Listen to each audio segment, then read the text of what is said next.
ನಮಸ್ತೆ ವೀಕ್ಷಕರೇ. ಇಂದಿನ ಕಥೆಯ ಹೆಸರು ದುರಾಸೆಯ ನಾಯಿ ಅಂತ. ಒಂದಾನೊಂದು ಕಾಲದಲ್ಲಿ ಜಿಮ್ಮಿ ಅಂತ ಒಂದು ನಾಯಿ ಇತ್ತು. ಆ ನಾಯಿಗೆ ಬಲು ದುರಾಸೆ. ತನ್ನ ಕೈಯಲ್ಲಿರೋದನ್ನು ತಿನ್ನಲ್ಲ, ಪಕ್ಕದವ್ರ ಕೈಯಲ್ಲಿರೋದಕ್ಕೆ ಆಸೆ ಬೀಳುತ್ತೆ. ಅಕ್ಕಪಕ್ಕದವ್ರ ಹತ್ರ ಏನೈತೆ ಮೊದಲು ಅದನ್ನು ತಿಂದು ಬಿಡಬೇಕು, ಈ ಥರ ಒಂದು ದುರ್ಬುದ್ಧಿಯ ನಾಯಿಗೆ. ಹೀಗೆ ಒಮ್ಮೆ ದಾರಿಯಲ್ಲಿ ನಡ್ಕೊಂಡು ಹೋಗ್ತಾ ಇರಬೇಕಾದ್ರೆ ಆ ನಾಯಿಗೆ ಒಂದು ಮೂಳೆ ತುಂಡು ಸಿಕ್ತು. ಬೇರೆ ನಾಯಿಗಳ ಜೊತೆ ಆ ಮೂಳೆ ತುಂಡನ್ನು ಹಂಚ್ಕೊಂಡು ತಿನ್ನೋದಕ್ಕೆ ಇಷ್ಟಪಡಲಿಲ್ಲ. ಅದಕ್ಕೋಸ್ಕರ ಅದೇನು ಮಾಡ್ತು, ಊರಿಂದ ಆಚೆ ಹೋಗಿ ತಿನ್ನೋಣ ಅಂತ ಯೋಚನೆ ಮಾಡ್ತು. ಅದಕ್ಕೋಸ್ಕರ ಅದು ಮೂಳೆನ ಬಾಯಲ್ಲಿ ಕಚ್ಕೊಂಡು ಊರಿಂದ ಹೊರಗೆ ಓಡಿ ಹೋಯಿತು. ಮೂಳೆನ ಕಚ್ಕೊಂಡು ನಾಯಿ ಒಂದು ನದಿ ಸೇತುವೆ ಮೇಲೆ ಬಂದು ನಿಂತ್ಕೊಂತು. ಏನು ಮಾಡೋದು ಅಂತ ಅದಕ್ಕೆ ತೋಚಲಿಲ್ಲ. ಆ ಕಡೆಯಿಂದ ಈ ಕಡೆ, ಈ ಕಡೆಯಿಂದ ಆ ಕಡೆ, ಆ ಕಡೆಯಿಂದ ಈ ಕಡೆ, ಈ ಕಡೆಯಿಂದ ಆ ಕಡೆ ಓಡಾಡ್ತಾ ಇತ್ತು.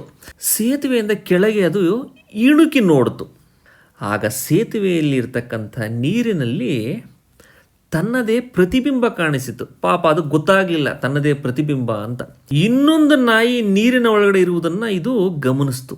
ಅದರ ಬಾಯಲ್ಲೂ ಒಂದು ಮೂಳೆ ತುಂಡಿದೆ ಅಂತ ಆ ನಾಯಿ ಭಾವಿಸಿತು.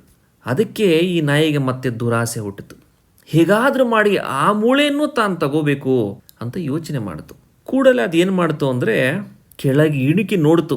ಹೇಗೆ ಹೇಗೆ ಅಂತ ಇಣುಕಿ ನೋಡ್ತಾ ಇರಬೇಕಾದ್ರೆ ಆ ನಾಯಿಯ ಬಾಯಲ್ಲಿರುವಂತಹ ಮೂಳೆಯನ್ನು ಕಿತ್ಕೊಳ್ಳೋದಕ್ಕೆ ತನ್ನ ಬಾಯಿ ಬಿಡ್ತು. ಬಾಯಿ ಬಿಟ್ಟಿದ ತಕ್ಷಣ ಏನಾಯ್ತಪ್ಪ ಅಂದರೆ ತನ್ನ ಬಾಯಲ್ಲಿರ್ತಕ್ಕಂತಹ ಮೂಳೆ ನೀರು ಪಾಲಾಯಿತು.